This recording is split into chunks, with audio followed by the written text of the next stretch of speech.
asa kita dapit? Camellia Road. Camellia Road in Perelos. Perilos, Karkar. So, during the pandemic, nga nawagtangan og signal ang mga tao, aris lang mag-hangout because this is the only spot where they can get service. So, diri nagtapok ang mga kadaghanan. And, lindot kayong view. Look at that. Kaya makita yun mo ang dagat. Makita pa nimo ang barko sa sangat amon. Ito po, kita siya.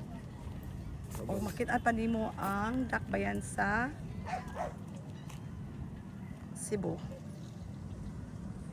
Nya na ay daghang tinda diri, ana ay daghan. Usara day katidira. Pero okay, na ay fishball. Ay, 100 lang tayo. Fishball. Wala naman sila. Ha? Hindi na ka mapista. Okay, tagpilang fishball. Tulo 5. Tulo 5. Okay. Lami kay lingkod-lingkod diri kay naay baligya nga puso. Na may barbecue wala. Wag, ginabot ra. Ah, ginabot ra. Sindot kaayo. Sa Perilos ni siya. Say so. Ron pag yung kaayo taon diri.